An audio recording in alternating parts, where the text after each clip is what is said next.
ये course content अलग है, ज्यादा जंप नहीं करना है आगे, है ना। दुनिया की समस्त चीज, अंग्रेजी में कोई ऐसी चीज नहीं है जो इस कोर्स के अंदर ना हो। पूरे दुनिया का सबसे कॉम्प्रिहेंसिव कोर्स है, भारत छोड़ो पूरे दुनिया का। एक एक चीज सहोर लेंगे हम लोग इसके अंदर, विल स्वीप एवरी। इसके लिए भी 1 घंटे का समय मिलता है, इसके लिए भी 1 घंटे। 390 का पेपर है, ठीक है। टियर 1 एग्जाम की बात नहीं करनी है, क्यों? Because tier 1 exam tier 2 exam का ही बच्चा है। टियर 1 एग्जाम में क्या होता है? इंग्लिश, मैथ्स, रीजनिंग, जी सब 25-25 क्वेश्चन रहते हैं, 50-50 नंबर के, है ना। 200 नंबर का पेपर होता है। 145 से 150 करने पे आप ये एग्जाम देते हैं। तो आपको एक्चुअली तैयारी किसकी करनी है? टियर 2 एग्जाम की। अपने आप क्या हो जाएगा? टियर 1 एग्जाम क्वालिफाई कर लेंगे आप, है ना।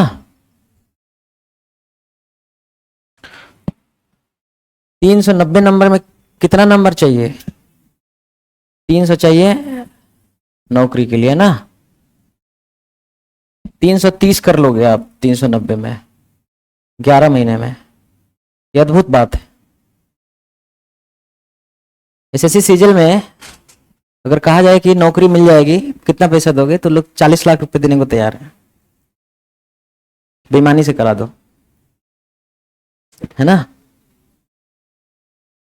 अगर एसएससी सीजल की नौकरी लोग खरीदते हैं ना, बहुत जगह सुनने को मिलता है कि उन्होंने 15 लाख रुपए दिए, 20 लाख रुपए दिए ये बनने के लिए। तो अगर एसएससी सीजल बनना हो तो कितना लाख दे सकते हो? 30-40 लाख तो दे ही सकते हो ना, है? लोग 30-40 लाख रुपए लेके लाइन में खड़े रहेंगे, कम से कम 25 लाख लोग अगर बिकने लगे एसएससी सीजल की नौकरी तो। नहीं तो एसएससी सीजीएल बहुत बड़ी नौकरी है, ये बात समझ में आता है ना आप लोगों को। सेंट्रल गवर्नमेंट में जो सबसे नीचे कौन होता है? दफ्तरी रहता है ना। दफ्तरी के ऊपर कौन होता है? एमटीएस। एमटीएस के ऊपर कौन रहता है? LDC, UDC, assistant section officer, section officer, under secretary, deputy secretary, joint secretary, secretary, minister. तो आप यहां भर्ती होते हैं 4600 ग्रेड पे। 5 साल में एसओ हो जाते हैं, 8 साल में अंडर सेक्रेटरी। और जो अंडर सेक्रेटरी होता है आईएएस अधिकारी के इक्विवेलेंट होता है ना। तो बहुत सारे जो आईएएस अधिकारी होते हैं, जब आप प्रमोट होकर डिप्टी सेक्रेटरी बनते हैं तो नीचे आपके कौन काम कर रहा होता है? आईएएस, जो आपको रिपोर्ट करता है ना। इतना बड़ा पोस्ट है, बहुत आसान है एसएससी सीजीएल। फिर लोगों का क्यों नहीं होता है? क्योंकि उनका तैयारी का तरीका, पढ़ने का तरीका, पढ़ाने का तरीका सब ठीक नहीं है। कंटेंट बहुत आसान है, उसको ठीक से पढ़ने पर आसान है, ठीक से नहीं पढ़ेंगे तो जटिल है, कॉम्प्लिकेटेड है ना। तो 11 महीने में आप 330 कर लेंगे। बस हम लोग जैसा आपको कहते रहे करते रहें। आपके तरफ से हमें क्या चाहिए? इंटेलिजेंस की जरूरत नहीं है, तेज आदमी की जरूरत नहीं है। आपके तरफ से मुझे क्या चाहिए? कंसिस्टेंट वर्क, 8+ आवर्स डेली, 8 घंटा रोज चाहिए। 11 महीने में एसएससी सीजीएल हो जाएगा, ठीक है ना। और इस बात की क्या है? गारंटी है। बहुत बड़ी बात मैं बोल रहा हूं, ठीक है। आसान है। जो भी कर रहे हैं आप, बीएड कर रहे हैं छोड़ दीजिए, और जो भी कर रहे हैं सब छोड़ दीजिए। अगर आपकी उम्र 17 से 27 के बीच में है, 28 के बीच में, तो आपको एक ही चीज करना है, एसएससी सीजीएल। यूपीएससी नहीं करना है, अभी यूपीएससी करने की जरूरत नहीं है। 5 आदमी पास हुआ, 5 लाख फेल हो गए। उन 5 लाखों के घर में जाके देखो, उनको सांत्वना देने वाला कोई नहीं। उसमें से बहुत लोग हैं जो 30 साल की उम्र के हैं। ठीक है, 800 वैकेंसी है, 900 वैकेंसी है ना यूपीएससी में। और यूपीएससी का एग्जाम किताब पढ़ के नहीं निकलता है। ठीक है, उसमें किताब पढ़ के इंफॉर्मेशन लेना ये पहला स्टेप है, उसको समझना, उस पर चिंतन करना, और उसके बाद पावरफुल एक्सप्रेशन, अभिव्यक्ति आपकी बहुत अच्छी हो, आप अच्छे से अपनी बातों को कह पा रहे हो, ये सब चाहिए आईएएस के लिए। वो पीछे जो बैठा है लड़का, मेरी बात सुन रहे हो तुम, तो गर्दन इधर उधर बाद में घुमाना, पहले सुन लो बात। ठीक है, तो कुछ नहीं करना है, यूपीएससी भी नहीं करना है, केवल क्या करना है, combined graduate level exam CGLE, बस इसी की तैयारी करनी है। इसकी तैयारी करोगे तो इंग्लिश मीडियम हो जाएगा, मीडियम चेंज हो जाएगा, क्योंकि हम लोग मीडियम चेंज करेंगे। आप लोग में से कोई हिंदी मीडियम नहीं है, सब आप क्या हैं, इंग्लिश मीडियम। सबसे पहले तो काम करेंगे कि मीडियम चेंज करेंगे, दूसरा काम करेंगे सीसैट की तैयारी हो जाएगी, तीसरा जीएस का फाउंडेशन हो जाएगा, चौथा दिमाग बड़ा हो जाएगा, नौकरी के बाद समझदारी का स्तर बढ़ जाएगा। यूपीएससी की तैयारी हो गई कि नहीं, पहले एसएससी बाद में यूपीएससी, उसके बाद यूपीएससी के लिए 10 साल का टाइम रहेगा तुम्हारे पास। और सरकार में 180 दिन 175 दिन का काम होता है, 365 में पढ़ने का खूब टाइम है। वीकेंड बैच चलते हैं, सैटरडे संडे ऑफ रहता है सेंट्रल गवर्नमेंट में, 5 ही दिन काम होता है। और सैटरडे संडे वीकेंड्स को बहुत सारी कोचिंग्स क्या चलाती हैं, यूपीएससी की कोचिंग। बात समझ में आ रहा है, नहीं आ रहा है? तो आप बहुत अच्छा डिसीजन लिए हैं। जो तेज लोग हैं, आईआईटी, एनआईटी, दिल्ली यूनिवर्सिटी, वो लोग एसएससी सीजीएल दे रहे हैं। जो टुटाहा स्कूल से पढ़ के आया है, पटेल स्कूल, भड़ौड़ा, है ना, राम भुलावन स्कूल, टिहुली, ऐसे जो लोग हैं वो सीधे यूपीएससी में घुस जा रहे हैं। फिर डिप्रेशन हो जाता है, अस्पतालों का चक्कर लगाते हैं, 10,000 की नौकरी ढूंढते हैं 30 साल की उम्र में, घर से निकाल दिया जाता है, भीख मांग रहे होते हैं सड़क पे, इतना ज्यादा यूपीएससी की तैयारी कर रहे होते हैं। तो नहीं बनना है, टिहुली से नहीं आए हो ना, भड़ौड़ा से, हाँ, तेज बनो, be a wise person, plan your journey. ठीक है, ये नहीं किसी ने 2 शेर पढ़ दिए, किसी ने एक वीडियो बना के प्रोपेगेंडा कर दिया, किसी ने फिल्म बना दी 12th फेल, और देख लिया, और शेर पढ़ने के बाद तबीयत से पत्थर तो उछालो, आसमान में सुराख हो सकता है, देख के एकदम पगला गए कि अगला नंबर मेरा है, अगला नंबर तेरा कभी नहीं आएगा। ठीक है, तो व्यवहारिकता में, व्यवहार में और ख्याली पुलाव पकाने में बहुत फर्क है। ठीक है, यही है जो आईएएस है। आईएएस अधिकारी और सीजीएल अधिकारी साथ मिलके काम करते हैं, पता है कि नहीं भाई? वो सेक्शन ऑफिसर है, असिस्टेंट सेक्शन ऑफिसर है, डिप्टी सेक्रेटरी, जॉइंट सेक्रेटरी साथ में मिलके काम कर रहे हैं, दोस्त दोस्त हैं, है कि नहीं? सैलरी का थोड़ा बहुत ही अंतर है, इसका 80,000 है, उसका 1,20,000 है, 25,000 है, 30,000 है, यही है ना।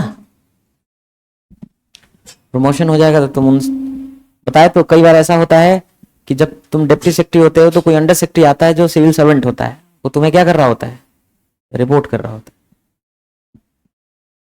ठीक है ना, ये सब चीजें बहुत अच्छा है, best, this is the best decision you have taken. तो सबसे पहले हम लोग क्या पढ़ेंगे जी, सबसे ज्यादा इसमें क्या है, इंग्लिश है, 45 क्वेश्चन है इंग्लिश का। जो नौकरी होती है उसमें 3 सब्जेक्ट लोग पढ़ते हैं, जीएस नहीं पढ़ते, जीएस में सबसे कम नंबर होता है, जीएस नहीं पढ़ा जाता। जो लोग जीएस पढ़ते हैं उनका एसएससी सीजीएल कभी नहीं होता। आपको 3 सब्जेक्ट 100% तैयार करना होता है, जीएस इंपॉर्टेंट नहीं है। क्या क्या है, इंग्लिश, मैथ्स और रीजनिंग। ये बहुत छोटे सब्जेक्ट हैं, 100 में 100 कर सकते हैं, पूरे 45 क्वेश्चन कर सकते हैं इंग्लिश में 30 क्वेश्चन और रीजनिंग में 30 क्वेश्चन पूरे हो सकते हैं। जीएस क्या होता है, जितना करोगे बोनस है, रैंक बनाएगा, सिलेक्शन नहीं देगा। समझ में ना? जीएस पढ़ने चलोगे तो सिलेक्शन ही नहीं होगा। समझ में क्या है? जीएस हिंदी में नहीं पढ़ सकते हो, हिंदी में कुछ भी नहीं पढ़ सकते, हिंदी में पढ़ोगे सिलेक्शन नहीं होगा। ठीक है? इंग्लिश बहुत आसान है, लेकिन लगता नहीं है लोगों को आसान। क्यों? क्योंकि इंग्लिश आता नहीं है, इतने दिन से अंग्रेजी के पीछे पड़े हैं, आया नहीं और आएगा भी नहीं। अगर जिस तरीके से तुम लोग सीख रहे हो, जैसा मास्टर साहब लोग पढ़ा रहे हैं, जैसी किताबें हैं, उन किताबों को पढ़ के, उन कोर्स को पढ़ के कभी इंग्लिश नहीं आएगा।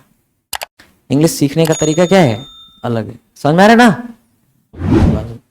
हम लोग इंग्लिश बहुत आराम से सीख लेंगे। और सबसे पहले क्या सीखेंगे हम लोग?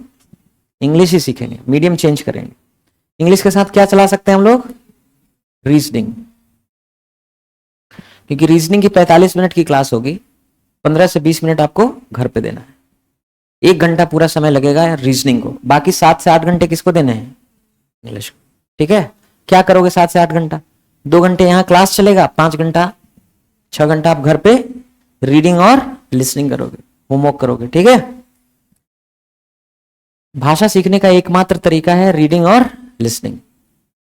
आपको जिस भाषा में जुड़ेंगे, जिसके माहौल में रहेंगे, वही भाषा आएगी। बंगाली तभी आएगी जब बंगाल में रहेंगे, पंजाबी तभी आएगी जब पंजाब में रहेंगे, इंग्लिश तभी आएगी जब इंग्लिश के माहौल में रहेंगे। 1.5-2 महीना अगर भाषा के माहौल में रह जाएंगे तो इंग्लिश, वो भाषा क्या है, आ जाएगी।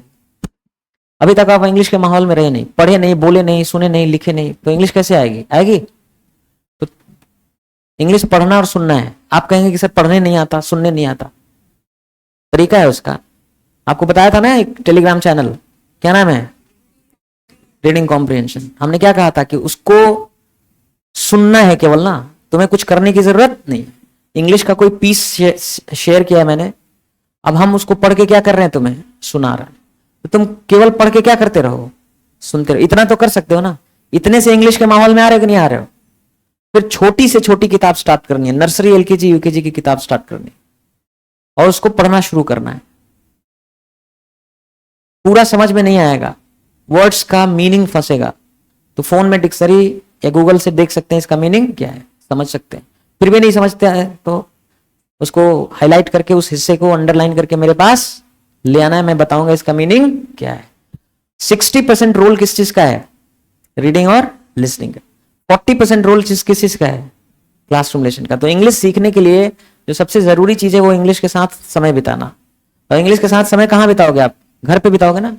तो रीडिंग लिसनिंग बहुत जरूरी। ठीक है? अब आपको पढ़ने और सुनने, जैसे जैसे हम कोर्स आगे बढ़ेगा ना, वैसे वैसे आपको रीडिंग और लिसनिंग में क्या हो जाएगा? आसानी। ये कोर्स जो है फैसिलिटेट करेगा, सहायता करेगा आपको। रीडिंग और लिसनिंग जो नहीं समझ में आ रहा है वो समझने लगेंगे जैसे जैसे कोर्स आगे बढ़ेगा। बात समझ में नहीं आ रहा है? अब 15 दिन में 10 दिन में रिजल्ट नहीं आता है। 10 दिन 15 दिन कहेंगे बहुत काम कर लिया, तो 10-15 दिन काम नहीं करना है। कितने दिन काम करना है? 4 महीने अंग्रेजी पे काम करना है। 4 महीने में अंग्रेजी शिक्षकों को पढ़ाने लगोगे। You can start teaching the teachers, forget the students. Students को छोड़ो, टीचर्स को पढ़ाने लगोगे। समझ में क्या आ रहा है? लेकिन ये नहीं कि 15 दिन में तुम रिजल्ट चाहते हो कि 15 दिन में हमको आ जाना चाहिए। 15 दिन में आ जाना चाहिए तो पिछले 15 साल से पढ़ रहे हो, क्यों नहीं आया? यहाँ काहे बैठे हो एबीसीडी सीखने के लिए? बड़का चाणक्य बनते हो तो समझ में नहीं आ रहा है? तो चाणक्य हो नहीं, इसलिए समझने की कोशिश भी नहीं कर रहे। समर्पण करो, जैसा बोला जाता है, कहा जाता है, वैसा करो। घर पे कितने लोग पढ़ के आए? Raise your hands. कितने लोगों ने इंग्लिश की रीडिंग की? खुद हनुमान जी की कसम है, झूठ ना बोलना। बाकी लोग मूर्ख हो, क्यों नहीं पढ़ के आओ जी? क्या कहा था कि घर पे रीडिंग और लिसनिंग करना है। अगर घर पे रीडिंग लिसनिंग नहीं करोगे तो इंग्लिश नहीं आएगी। अब मारेंगे अलग, भाग जाओगे यहां से।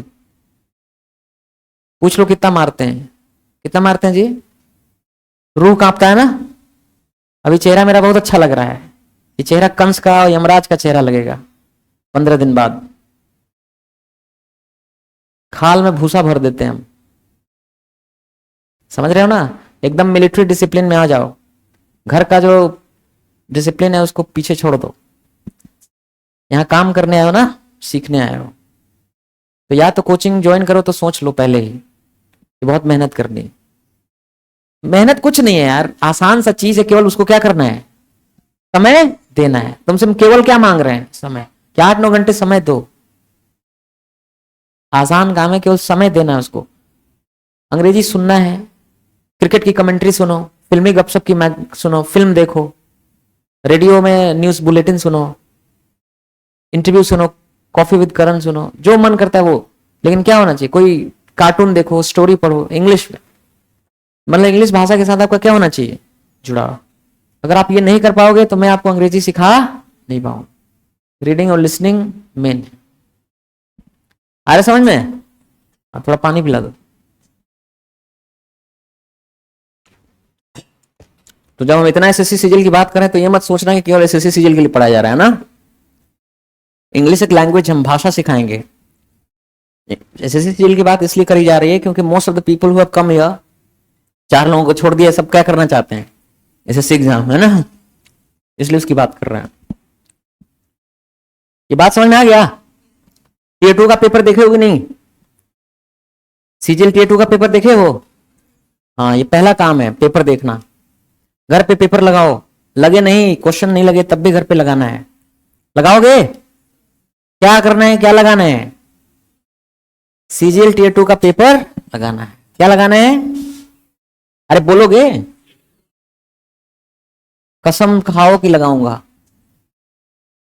क्योंकि अगर आज नहीं लगाओगे ना एसएससी सीजीएल टीयर 2 का पेपर, तो भूल जाना, एसएससी निकलेगा नहीं। 5 लाख कोचिंग है, अब 15,000 वैकेंसी है, और एक कोचिंग 1,000, 2,000, 5,000, 10,000 बच्चों को पढ़ा रहा है। ऑनलाइन में तो और मजा आता है।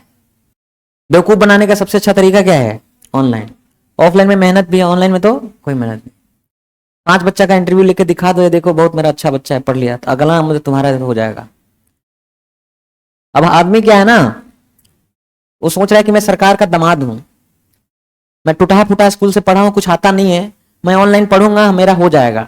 और पूरा हिंदुस्तान जो इतना बड़ा है, जो लोग 10-10 घंटे पढ़ रहे हैं, इंग्लिश मीडियम बैकग्राउंड से हैं, 15 घंटा पढ़ लिए हैं, आईटी जेई निकाल लिए, एनआईटी निकाल लिए, उन सबका नहीं होगा, मेरा हो जाएगा। तो ऑनलाइन पढ़ते हैं।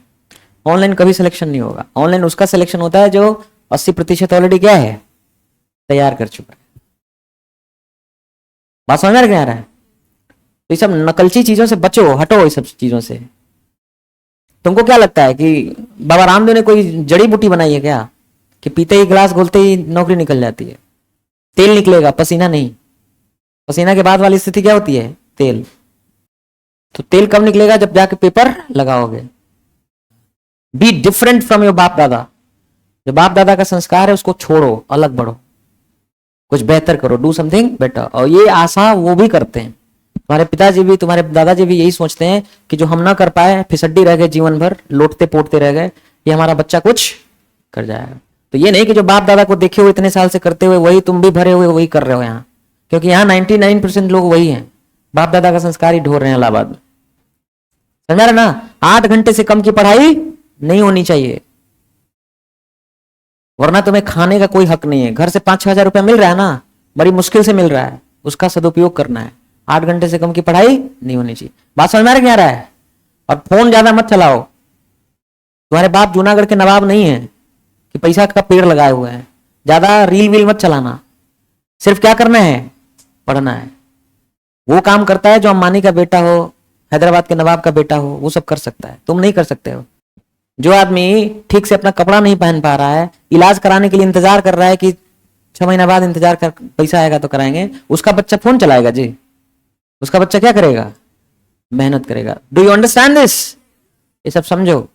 11 महीना में हमें 330 करना है, उससे कम कुछ मंजूर नहीं है। बात समझ में आ रहा है? और 330 हम करा देंगे तुम्हें, उसके लिए हमें मारना पड़ेगा, भयंकर मारेंगे तुम्हें, ये समझ लो।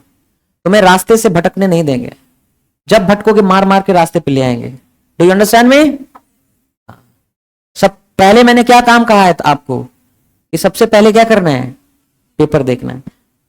क्यों पेपर देखना है? क्योंकि एग्जाम का डिमांड समझ में आता है, तुमको लगे चाहे नहीं लगे, लेकिन पेपर लगाना है। और एक पेपर नहीं लगाना है, कम से कम 3 पेपर लगाना है। 3 दिन आपको पेपर लेके बैठना है। कितने क्वेश्चंस हैं जी? 70 और 60, 130 क्वेश्चन, 130 सवाल हैं। लगाने बैठोगे 3 घंटे लगेंगे, पर रोज 3 घंटे 3 घंटे 3 घंटे 3 दिन आपको देना है। अगर ये पेपर नहीं देखोगे तो तुमको मालूम ही नहीं चलेगा मुझे जाना कहां है, क्योंकि जब पेपर लगा लोगे तो एग्जाम का डिमांड समझ में आएगा कि परीक्षा की मांग क्या है, किस स्तर का सवाल पूछता है। Is that clear? अब ये मत कहना मुझसे नहीं हो रहा है, मेरे बाप ने इतना खिलाया नहीं, मेरी मां ने दूध नहीं पिलाया, तो भाग जाओ यहां से। ये इतना करना पड़ेगा तुम्हें, हनुमान जी की कसम दे रहे हैं कि अगले 3 दिन में ये 3 पेपर होना चाहिए। 3-3 घंटे बैठो, तुमको 3-3 घंटे अगले 3 दिन तक देना है और 3 पेपर लगाना है। वो 3 पेपर कहां मिलेगा? टेलीग्राम पर अगर डाल दोगे एसएससी सीजीएल टीयर 2 पेपर 2023, तो 2023 में कितना पेपर हुआ था जी? 1।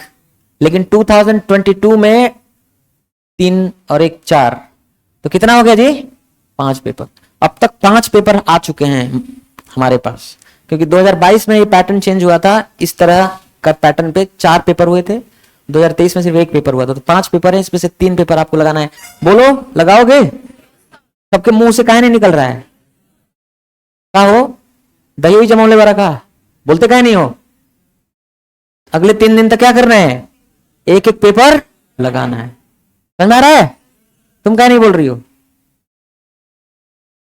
चाहे तुम किसी भी चीज की तैयारी कर रही हो, स्टेनोग्राफी के एग्जाम में क्या अलग पूछेगा क्या? स्टेनोग्राफी हो, सीपीयू एसआई हो, एसएससी सीजीएल हो, सीएचएसएल हो, एमटीओ से 5 एग्जाम का सिलेबस और क्वेश्चन का स्टैंडर्ड क्या होता है? सेम। सबको लगाना है, ठीक है? बहुत जरूरी है वो करना अगले 3 दिन तक। अब ये पेपर आप लगा लीजिएगा, हम भेज देंगे। आपके बैच का एक टेलीग्राम चैनल अभी बनाएंगे। ले आओ जी फोन मेरा बाहर से। इस बैच का एक टेलीग्राम चैनल बनेगा, समझ रहे हो ना? इस बैच से रिलेटेड होमवर्क उसमें दिया जाएगा, इस बैच से रिलेटेड इंफॉर्मेशन उसमें दिया जाएगा, आप सवाल पूछ सकते हैं। बात समझ रहे हैं ना? इस बैच का एक टेलीग्राम ग्रुप बनेगा। तो टेलीग्राम ग्रुप में सबसे पहले हम आपको यही करेंगे, ये पेपर क्या करेंगे, आपको सेंड करेंगे।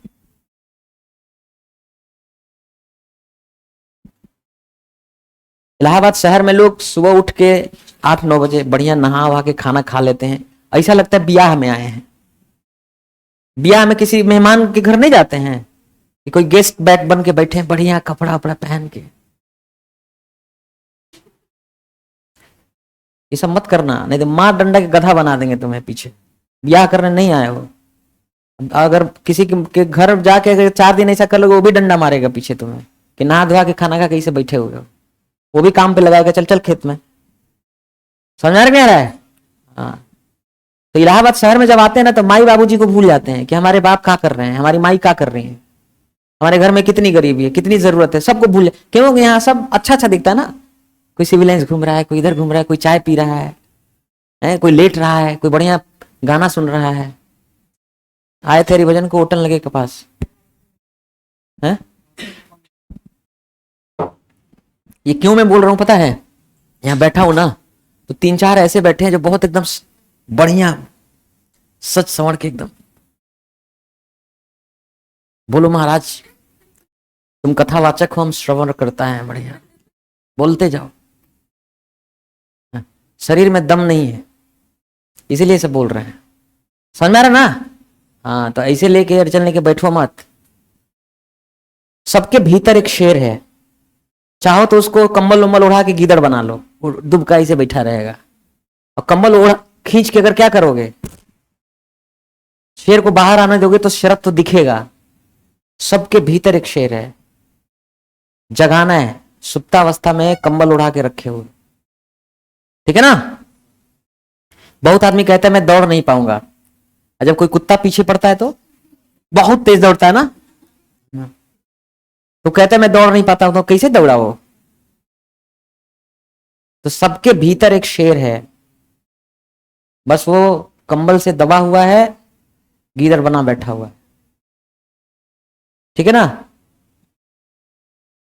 मैं एक बिहार से हूं, एक गांव से, और वहां मेरे गांव से जो नियरेस्ट टाउन है वो 50 किलोमीटर है। इंटीरियर दूर दराज के गांव से हम लोग। 8वीं तक तो हम लोग चप्पल नहीं पहनते थे।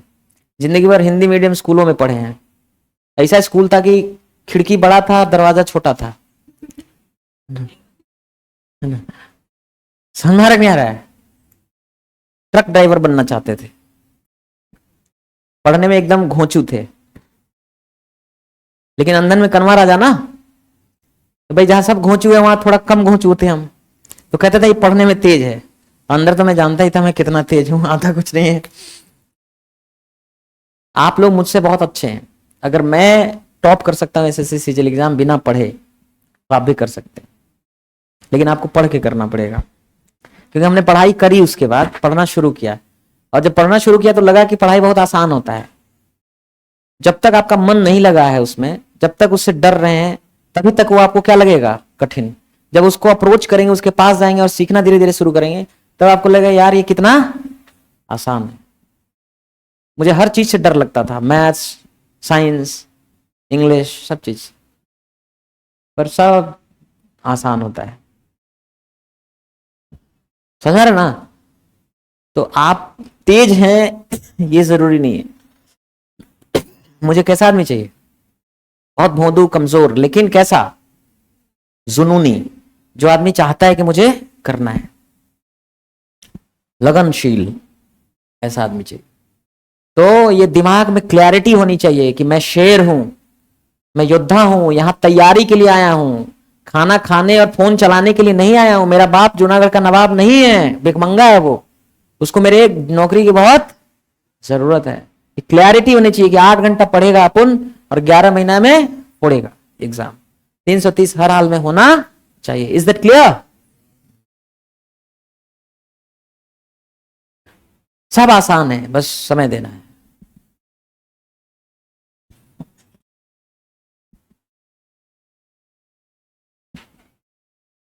कहां चला गया भाई?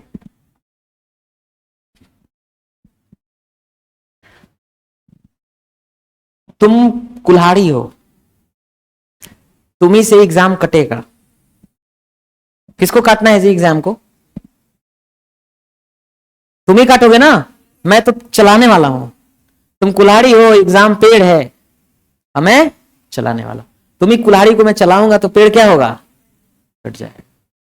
मान लो कुल्हाड़ी भोथार है, ब्लंट है, उसमें धार नहीं है, धार विहीन है, तब मारते रह जाएंगे हम, एग्जाम कटेगा।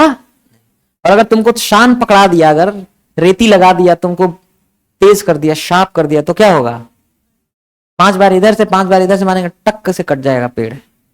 तो तुम अगर धारदार रहे ना, शार्प रहे, तो 11 महीना नहीं, 9-10 महीना काफी है। और अगर ब्लंट रहे तो भाई तुम भगवान मालिक है, कुछ ना हो पाए। इसीलिए मैं तुम्हें रेती पकड़ा रहा हूं। तुम भोथार, जंग लगे हुए क्या हो? कुल्हाड़ी हो। अच्छा है? ले आओ। चंद्रकांत को फोन कर दो, तुम्हें पहुंचा देंगे, चाहे तुम जाके ले आओ। शुभम को कह दो स्कूटी से जाके ले आए। समझ में नहीं आ रहा है? तो तुम्हारा शार्प होना बहुत जरूरी है। तुम्हारा शार्प होने का मतलब क्या होता है? पढ़ने में एकदम चुस्त, दिमाग लगाने वाला, कि ध्यान से सुन रहा है, 8 घंटे मेहनत कर रहा है, जिम्मेदार है कि जो पढ़ा लिया गया उसको हमको क्या करना है? कवर करना है। तुम ऐसा अगर हो जाओ तो एसएससी सीजीएल की कोई औकात नहीं है, 8-9 महीना में खत्म, है कि नहीं? तो तुम्हारा शार्प होना बहुत जरूरी है।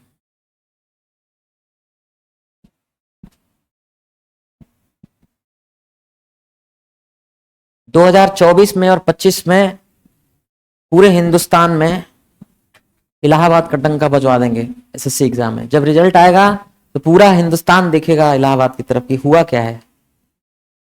हर लॉज में 5 लोग सेलेक्ट मिलेंगे तुम्हें। ऐसा कर देना है, क्योंकि आसान एग्जाम है। इसीलिए तो हम लोग सब छोड़ छाड़ के नौकरी यहाँ पे आए हुए हैं, वरना नौकरी ना कर रहे होते, है ना? हम लोग बेरोजगार रोज थोड़ी हैं, नौकरी छोड़ के आए हैं ना तुम्हें पढ़ाने। कोई मिशन लेके आए हैं, कोई पर्पस है। केवल एक एग्जाम क्यों पढ़ाते हैं?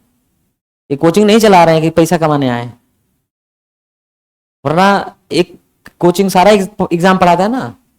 यारो यारो भी पढ़ा रहे हैं, यूपी पुलिस कांस्टेबल एसआई भी पढ़ा रहे हैं, लेखपाल भी पढ़ा रहे हैं, बैंक एसएससी रेलवे पढ़ा रहे हैं, हर एग्जाम पढ़ा रहे हैं ना।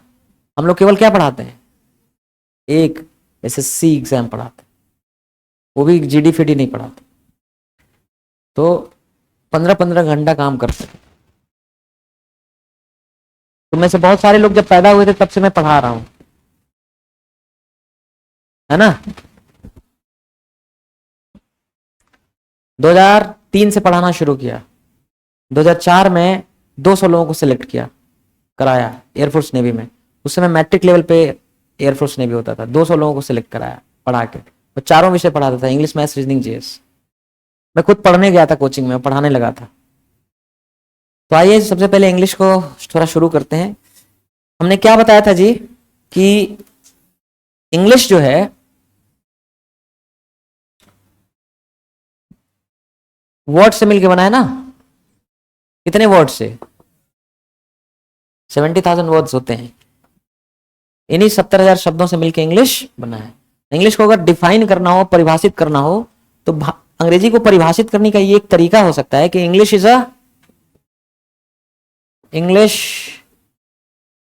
Is a group of words. शब्दों का ये समूह है। और शब्द कैसे?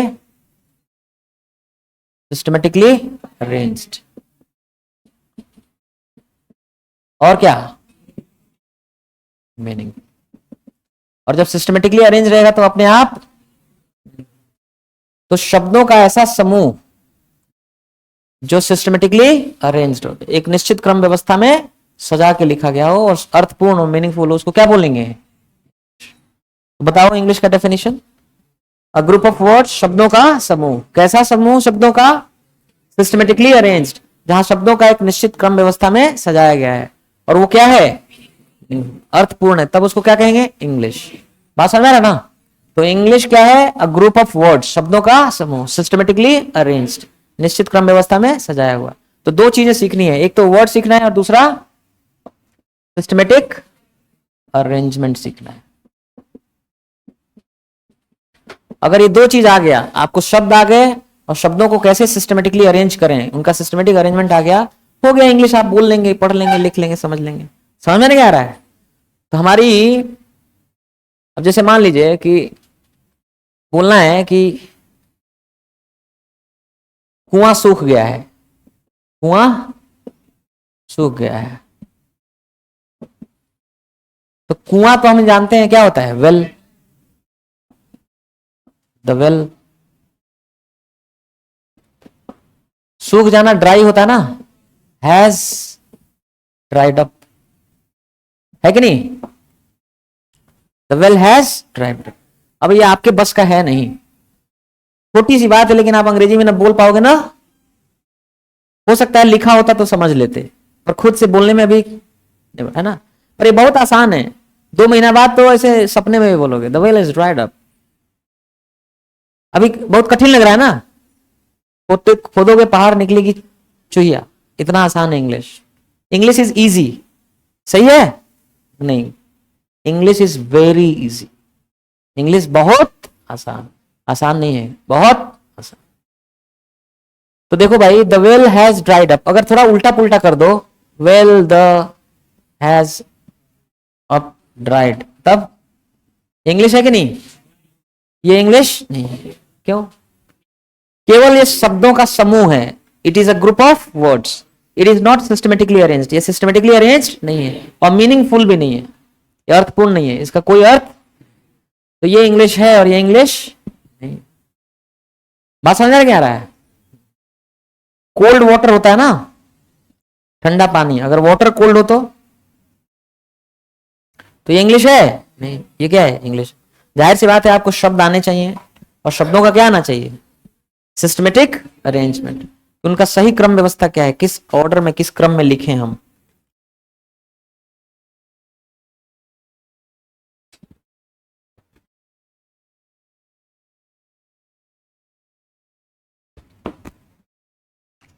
रख दो, पानी पिला दो।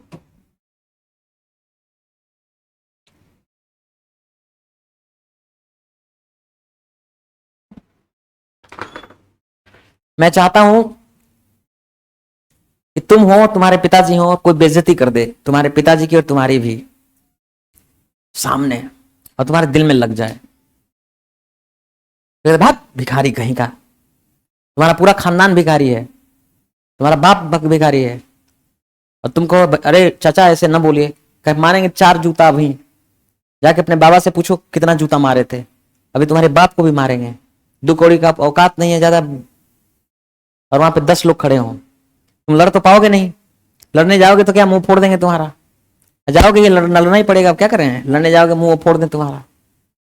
मैं चाहता हूं वो आग लिए आओ तुम, मुझे क्या करना है, सब कुछ बदल देना है, I have to change everything. अभी क्या हो, कंफर्टेबल हो, कोई गाली भी दे रहा है बाबूजी, कोई बात नहीं,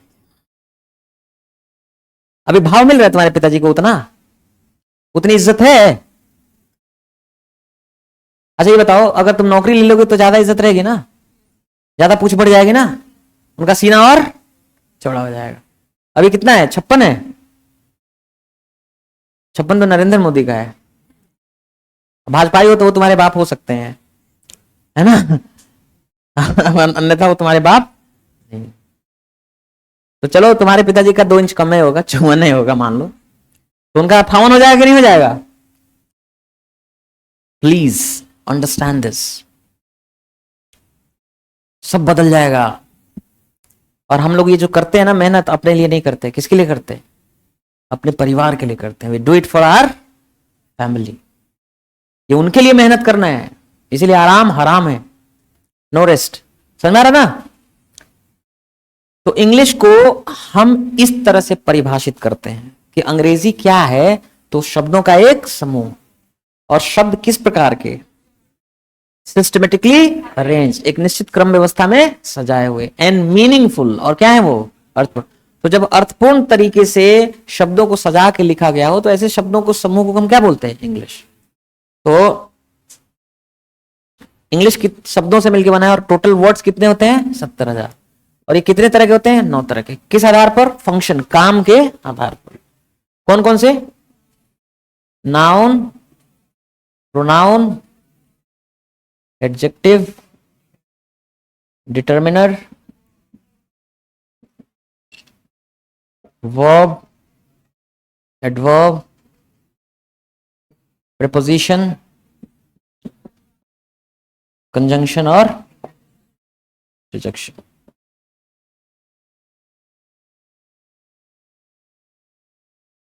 एक दिन मैंने गिना था, प्रोनाउंस 60 थे, एडवांस डिक्शनरी में गिना था, determiner 60, preposition 80, conjunction 30, interjection 30, noun 39,000, adjective 17,000, verb 12,500, adverb 3,500।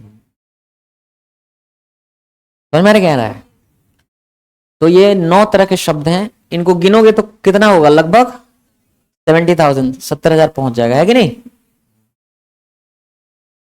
तो आपको सबसे पहला काम तो ये करना है कि 9 तरह के शब्दों की क्या करनी है, पहचान। आपको सीखना है कि नाउन शब्द कौन से होते हैं, उनका पहचान क्या है, क्या काम करते हैं। प्रोनाउन कौन से वर्ड होते हैं, उनका फंक्शन, उनका काम क्या है। एडजेक्टिव्स कैसे शब्द होते हैं, उनको कैसे पहचानेंगे, क्या काम करते हैं वो। डिटर्मिनर, वर्ब, एडवर्ब, सबके बारे में आपको जानना पड़ेगा कि ये शब्द किस प्रकार के होते हैं, कैसे पहचानते हैं और क्या काम करते हैं। सबसे पहले यही काम करना है कि नहीं। तो हम लोग शुरुआत करेंगे, जानते हो किससे, वर्ब से। वर्ब कितने हैं, 12,500। वर्ब कितने तरह के होते हैं, 3 तरह के, कौन कौन से, लिंकिंग वर्ब, इंट्रांजिटिव वर्ब और ट्रांजिटिव वर्ब। ये 3 तरह के क्या होते हैं, वर्ब होते हैं। लिंकिंग वर्ब 18 है, इंट्रांजिटिव वर्ब 8,000 और ट्रांजिटिव वर्ब भी 8,000। मिला दोगे तो कितने बन गए, 12,500। पर ये तो ज्यादा दिख रहे हैं ना, क्यों ज्यादा दिख रहे हैं, क्योंकि बहुत सारे वर्ब्स हैं कि एक ही वर्ब है वो ट्रांजिटिव भी होता है, इंट्रांजिटिव भी होता है, लिंकिंग भी हो सकता है कि नहीं।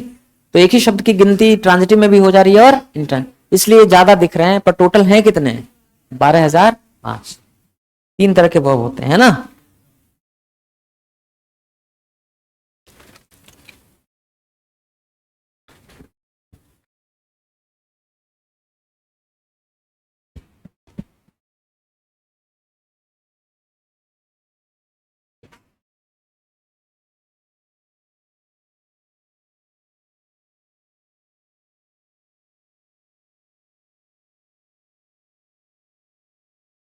देखो, जब आप इंग्लिश में कोई भी बात होता है, बात मतलब क्या होता है? वाक।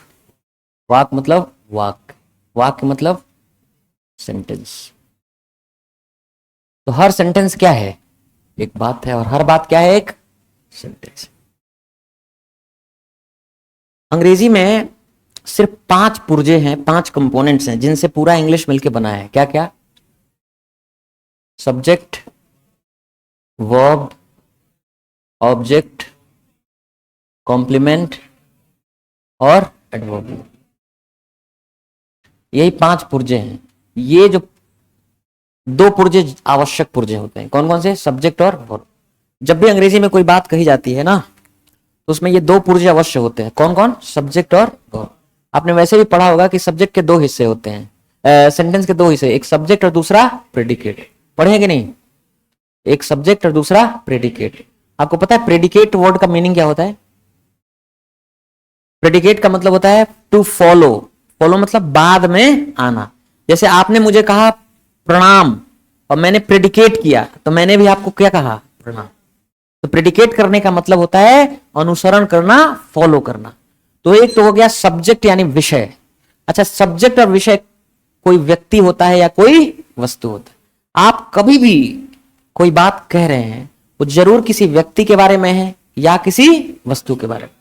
तो जो बात आप कह रहे हैं वो किस व्यक्ति के बारे में कह रहे हैं, किस वस्तु के बारे में कह रहे हैं? वही व्यक्ति वस्तु क्या होता है? विषय होता है, सब्जेक्ट होता है। तो सब्जेक्ट वो विषय, वो व्यक्ति वस्तु, और जो उसके बारे में कह रहे हैं, जो उसको फॉलो कर रहा है, वो हिस्सा क्या हो गया? प्रेडिकेट। तो 2 हिस्से तो जरूर होंगे ना। तो जो प्रेडिकेट वाला हिस्सा होता है उसमें वर्ब जरूर रहता है, ऑब्जेक्ट, कॉम्प्लीमेंट, एडवर्बियल। ये हो भी सकते हैं और नहीं भी हो सकते, पर वर्ब का होना क्या है? जरूरी है। समझ में क्या रहा है? और अंग्रेजी इतनी छोटी है कि इन्हीं 5 चीजों से मिलके बन।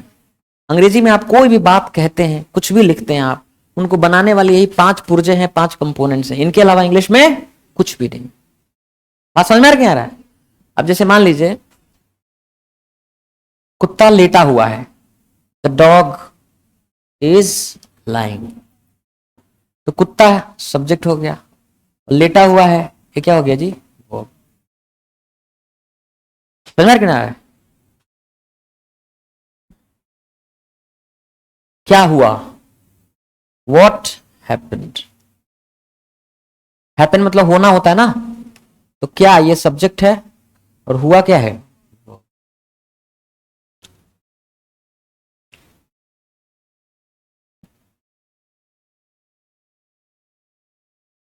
ही हैज डाइड मतलब वह मर गया है। ये क्या है? और ये क्या है? वो। और समझ में क्या रहे हैं? क्या देख रहे हैं आप कि 2 चीज तो अवश्य आएगा, सब्जेक्ट और वर्ब। इनके बगैर कोई बात कहना संभव नहीं। जैसे मैं आपको एक बात कह रहा हूं, रुक जाओ, स्टॉप। आप कहेंगे अब ना आया मजा। कहां है इसमें सब्जेक्ट वर्ब? जब आप किसी को कहते हैं रुक जाओ, तो आप क्या कहते हैं? ए तुम रुक जाओ, तुम रुक जाओ। तुम यानी यू क्या है? हिडन, छुपा हुआ है। यही क्या है? सब्जेक्ट। और स्टॉप क्या है? वर्ब। बात समझ में क्या आ रहा है?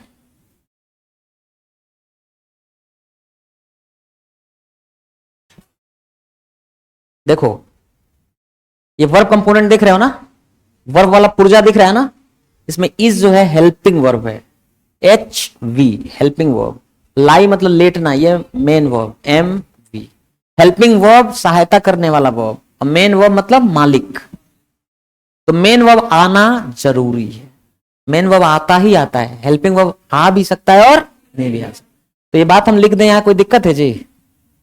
कि जो वर्ब कंपोनेंट है इसमें हेल्पिंग वर्ब और क्या आते हैं? Main verb. और मेन वर्ब आना जरूरी। हेल्पिंग वर्ब आ भी सकता है और नहीं भी आ सकता। इसमें हैपेंड जो है वर्ब कंपोनेंट है, वर्ब वाला कंपोनेंट मतलब पुर्जा, पार्ट। ये वर्ब वाला पार्ट है, पुर्जा है, कंपोनेंट है। इसमें हैपेंड क्या है? Main verb. इसमें हेल्पिंग वर्ब आया है?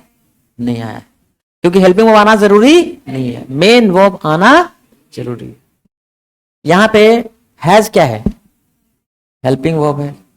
डाई मतलब मरना क्या है, यहां पे स्टॉप क्या है, मेन वर्ब। यहां पे हेल्पिंग वर्ब क्या है, आया ही नहीं है। समझ में क्या रहा है, बात समझ रहे हो कि नहीं समझ रहे हो। अब देखो, मैं जब इतना चीज समझा लिया तुम्हें, तो यहां एक चीज बताना चाहता हूं कि जो हेल्पिंग वर्ब होते हैं वो कितने हैं, 27, और मेन वर्ब कितने हैं, 12,000। भाई साहब ये जो वर्ब पढ़ रहे हैं हम लोग ना, 12,500, ये जितने 12,500 वर्ब हैं, उठना, बैठना, आना, जाना, खाना, ईट मतलब खाना, सिट मतलब बैठना, डाई मतलब मरना, लिव मतलब जीना, रन मतलब दौड़ना, वॉक मतलब टहलना, लिसन मतलब सुनना, स्पीक मतलब बोलना, सी मतलब देखना, रीड मतलब पढ़ना, लर्न मतलब सीखना, टीच मतलब पढ़ाना, स्लीप मतलब सोना, गेट मतलब पाना, गेट मतलब हो जाना, गो मतलब हो जाना, गो मतलब जाना, कम मतलब आना। एक शब्द के कई मीनिंग हो सकते हैं कि नहीं। ये सारे जो है आना जाना खाना पीना हटना रोना गाना, ये सब क्या है, वर्ब है। कितने हैं वर्ड्स, 12,500। ये कितने तरह के हैं, 300।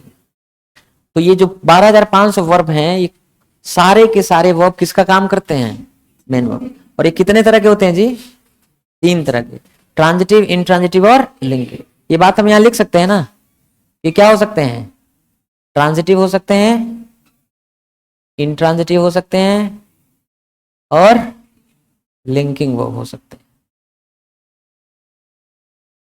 अब जानते हो लिंकिंग वर्ब अपने बाद पक्का क्या लेके आता है, कॉम्प्लीमेंट। और ट्रांजिटिव वर्ब अपने बाद क्या लेके आता है, इंट्रांजिटिव वर्ब ना तो ऑब्जेक्ट लेके आता है ना कॉम्प्लीमेंट लेके आता है। अब समझोगे इस चीज को कैसे होता है, देखो लिंकिंग वर्ब कितने हैं, 18। हमने 18 लिंकिंग वर्ब आपको बताया था, फिर से लिख देते हैं। बी मतलब होना, इज होना, एम होना, आर होना, वॉज होना, वर होना, सबका मतलब होना होता है। बिकम मतलब बनना, रिमेन मतलब रहना, सीम मतलब लगना, फील मतलब लगना, अपीयर मतलब लगना, लुक मतलब लगना, साउंड मतलब लगना, आवाज से, स्मेल मतलब लगना, गंध में, टेस्ट मतलब लगना, स्वाद में, गो मतलब हो जाना, कम मतलब हो जाना, गेट मतलब हो जाना, ग्रो मतलब हो जाना, टर्न मतलब, यही क्या है, लिंकिंग। टर्न मतलब मोड़ना भी होता है ना, लेकिन जब टर्न मतलब मोड़ना तब वो लिंकिंग वर्ब नहीं है। जो अर्थ हम लिखे हैं उन्हीं अर्थों में ये वर्ब क्या है, लिंकिंग। तो ये लिंकिंग वर्ब इतने ही हैं, इनको जुबान पे रखना है। अब इनको लिंकिंग वर्ब क्यों कहते हैं, क्योंकि इनका काम होता है सब्जेक्ट को, जो सब्जेक्ट का पूरक है यानी कॉम्प्लीमेंट है, उस दोनों को क्या करना, लिंक करना। यही इसका क्या होता है, काम होता है। जैसे एक सब्जेक्ट मतलब कोई व्यक्ति या वस्तु, आपने कहा द बिल्डिंग, इमारत वस्तु है ना, उस अब इमारत के बारे में बता रहे हैं कि हाई, ऊंची, तो बिल्डिंग ही हाई है, और हाई कौन है, बिल्डिंग। इसी के वर्णन को पूरा कर रहा है कौन, हाई। तो इन दोनों को लिंक करने के लिए, जैसे the building is high, building high है, ये सब्जेक्ट है, लिंकिंग वर्ब है, और ये कॉम्प्लीमेंट। समझ में क्या रहा है। जैसे आपने लिखा रवि, आपने लिखा अ टीचर, तो टीचर कौन है, रवि, और रवि ही क्या है, टीचर। ये हो गया सब्जेक्ट और ये हो गया कॉम्प्लीमेंट, सब्जेक्ट का पूरक, सब्जेक्ट के वर्णन या पहचान को पूरा करने वाला, कंप्लीट करने वाला कॉम्प्लीमेंट पूरक। इन दोनों को लिंक करेगा, जोड़ेगा कौन, कोई लिंकिंग।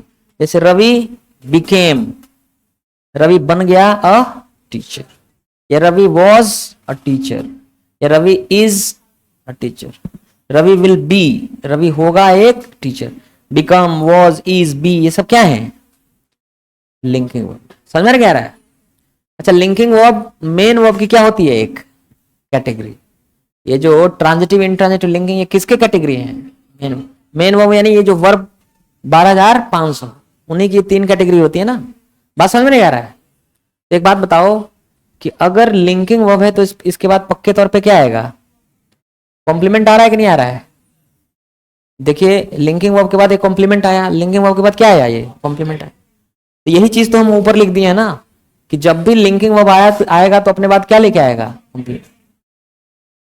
लिंकिंग वर्ब के बाद कॉम्प्लीमेंट आना तय है। उसी प्रकार जैसे बिना सुर के हाथी नहीं आएगा, हाथी आएगा मतलब सुर आएगा। अगर लिंकिंग वर्ब है तो पक्का उसके बाद क्या आएगा? कॉम्प्लीमेंट। तो लिंकिंग वर्ब क्यों कहते हैं इनको जी? क्योंकि लिंक करते हैं। किसको लिंक करते हैं? सब्जेक्ट को सब्जेक्ट कॉम्प्लीमेंट से क्या करते हैं? लिंक करते हैं। इसीलिए इनका नाम क्या है? लिंकिंग। अभी जुबान पे रखना बहुत जरूरी है। क्यों? क्योंकि 12,500 वर्ब है। अगर आपसे कोई पूछेगा या कहीं जरूरत पड़ेगी कि वो ट्रांजिटिव है कि इंट्रांजिटिव है कि लिंकिंग है बताओ, तो सबसे पहले आपको टेस्ट यही करना है कि वो लिंकिंग वर्ब है कि नहीं है। तो जुबान पे अगर रहेगा तो आप तुरंत बता देंगे कि भाई इसमें से अगर कोई वर्ब है तो लिंकिंग वर्ब है, और नहीं है तो लिंकिंग वर्ब नहीं है। अब लिंकिंग वर्ब नहीं है तब क्या होगा? वो ट्रांजिटिव और इंट्रांजिटिव, यही होगा ना। कल हमने क्या कहा था कि ट्रांजिटिव और इंट्रांजिटिव वर्ब का पहचान का एक बहुत सिंपल सा तरीका है। क्या तरीका है? जिस वर्ब को चेक करना हो उसके पहले मैं लगाकर उसके क्या कर दीजिए? इस्तेमाल करिए। अगर मैं लगाकर इस्तेमाल करेंगे और उसके बाद क्या या किसको, अगर ये क्वेश्चन आ रहा है तो समझ लीजिए कि यही क्या है? ट्रांजिटिव वर्ब है। और ये जो आ रहा है वो क्या है? ऑब्जेक्ट। तो ट्रांजिटिव वर्ब पक्का अपने बाद क्या लेके आता है? ऑब्जेक्ट। यही चीज मैंने यहां लिख दी अगर, कि ट्रांजिटिव वर्ब अपने बाद क्या लेके आता है? ऑब्जेक्ट। और यही बात हमने यहां भी लिख दी है कि अगर ट्रांजिटिव वर्ब होगा मेन वर्ब के रूप में तो अपने बाद क्या लेके आएगा? ऑब्जेक्ट। बात समझ में रहना है? अब जैसे देखिए, मैंने कहा कि मैं खरीदा हूं, खरीदना, बाई। तो खरीदना बाई, मैं खरीदा हूं, एक नेचुरल सा क्वेश्चन आ रहा है, स्वाभाविक सवाल आ रहा है, क्या? या मैं खरीदूंगा, क्या? आ रहा है कि नहीं आ रहा है? यानी बाई मतलब खरीदना कैसा वर्ब है? ट्रांजिटिव वर्ब है। मैं खरीदूंगा कार, कार क्या हो गया? ऑब्जेक्ट। बात समझ में नहीं आ रहा है? हैं? अच्छा, जैसे मैंने कहा कि फेंकना, थ्रो, तो थ्रो कैसा वर्ब है? मैं लगाई उसके पहले, मैं फेंक दूंगा, मैं फेंक रहा हूं, मैंने फेंक दिया, क्या? आ रहा है कि नहीं? यानी थ्रो भी क्या है? Transitive verb. उसके बाद जो लगाएंगे, जैसे मैंने फेंक दिया कागज, तो कागज क्या है? ऑब्जेक्ट। बात समझ में नहीं आ रहा है? अच्छा, रन मतलब होता है चलाना, आर यू एन, रन मतलब क्या होता है? चलाना। मैं चलाता हूं, मैं चलाऊंगा, क्या? एक दुकान, तो दुकान जो हो गया, शॉप क्या हो गया? ऑब्जेक्ट। रन चलाना क्या हो गया? ट्रांजिटिव। रन मतलब दौड़ना भी होता है, तो मैं दौड़ रहा हूं, मैं दौड़ा, उसके बाद कुछ आ रहा है, इसका मतलब रन क्या है? इंट्रांजिटिव है, वो ट्रांजिटिव नहीं है, क्योंकि उसको क्या और किसको की जरूरत नहीं है। मैं दौड़ा, अपने आप कंप्लीट हो गया, उसके बाद कुछ क्या किसको नहीं आ रहा है ना। बात समझ में आ रहा है? तुम्हारे समझ में आ रहा है? वो पीछे है, खड़े हो जाओ। अपीयर, अपीयर मतलब लगना, कौन सा वर्ब है? ट्रांजिटिव वर्ब है। कैसे पता चला?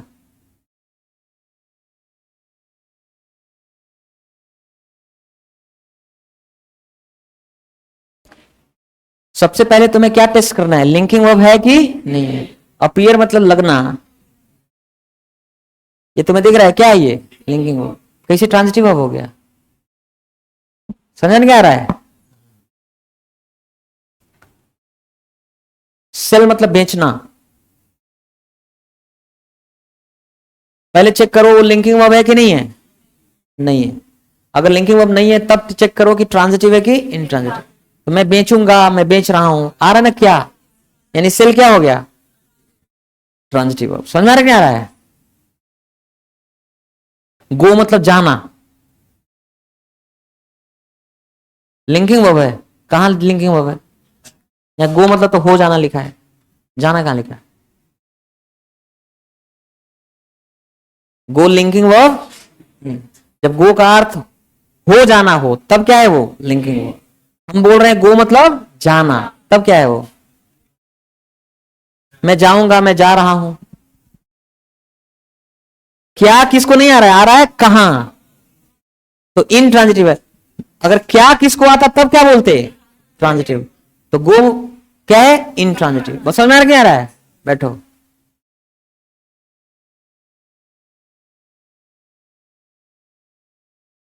उस अब वो तो बाद में जब आएगा तब ना, वो स्थिति बाद में आएगी। तुम हिंदी थोड़ी पढ़ रहे हो, इंग्लिश पढ़ रहे हो ना। तो जब इंग्लिश में सेंटेंस लिखा रहेगा तो उसके बाद ऑब्जेक्ट आएगा। ऑब्जेक्ट आएगा मतलब तुम समझ जाना है क्या है ये ट्रांजिटिव। अर्थ पढ़ोगे तो समझ में आएगा ना। जैसे सेंटेंस अधूरा थोड़ी लिखा रहेगा, लिखा रहेगा कि मैंने तोड़ दी कुर्सी, आई ब्रोक द चेयर। तो समझ में आ रहा है कि नहीं कि ब्रेक मतलब तोड़ना क्या है? ट्रांजिटिव वर्ब है। क्योंकि तोड़ दी, क्या तोड़ दी? कुर्सी, चेयर। और चेयर क्या है? उसका ऑब्जेक्ट। समझ में आ रहा है क्या आ रहा है? तो ट्रांजिटिव वर्ब अगर होगा तो पक्का अपने बाद क्या लेके आएगा? ऑब्जेक्ट। बात समझ में आ रहा है?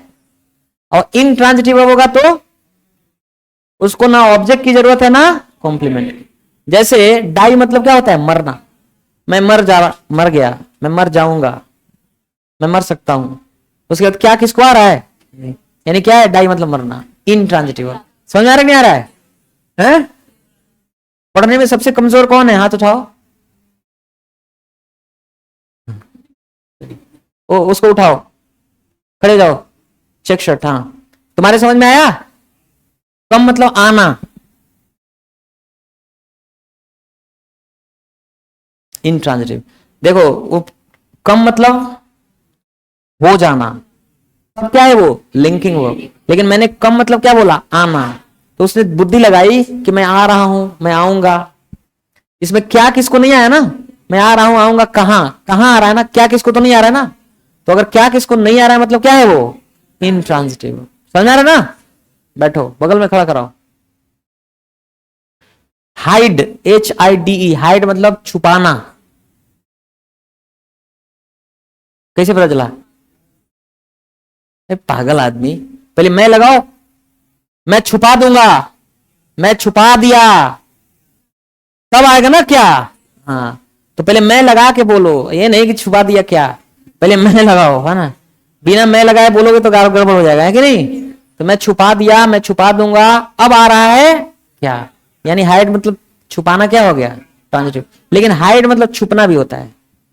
HIDE, हाइड मतलब छुपना भी होता है। तब क्या है? कैसे? मैं छुप गया, मैं छुपा हूं। अब क्या किसको नहीं आ रहा है ना, तब क्या हो गया वो? इनट्रांजिटिव। बात समझ में आ रहा है ना? बगल में खड़ा करो। ओपन मतलब खोलना। हाँ, मैं खोल दूंगा, मैं खोल रहा हूं, मैंने खोला, क्या आ रहा है ना।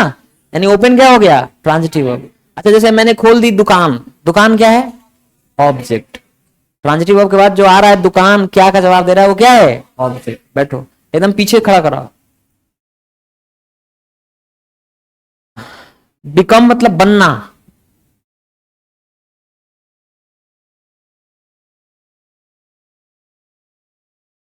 पहले यहां देखो, बिकम मतलब बनना क्या है? ये लिंकिंग वर्ब है। घुस गए सीधे इसमें, है ना। पहले टेस्ट करना है लिंकिंग वर्ब है कि नहीं है। तो बिकम मतलब बनना क्या है? वो लिंकिंग वर्ब। लिखा हुआ है कि नहीं? बिकम मतलब बनना, लिंकिंग वर्ब है। गेट मतलब पाना।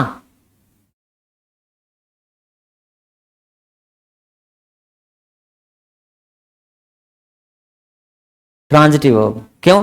देखो, गेट मतलब हो जाना, तब वो क्या होता है? Linking verb. पर मैंने गेट का मतलब हो जाना नहीं बोला, क्या बोला? पाना। अब लगाओ, मैं पा गया, क्या? मैं पाऊंगा, क्या? इसका मतलब वो ट्रांजिटिव वर्ब है। मैं पा गया पैसा। अब पैसा क्या है? मनी क्या है? ऑब्जेक्ट। समझ में आ रहा है ना? गधेले, इसको खड़ा कराओ। क्या देख रहे हो पीछे? नीचवा, खड़े हो जाओ। हाँ, तुम बैठो।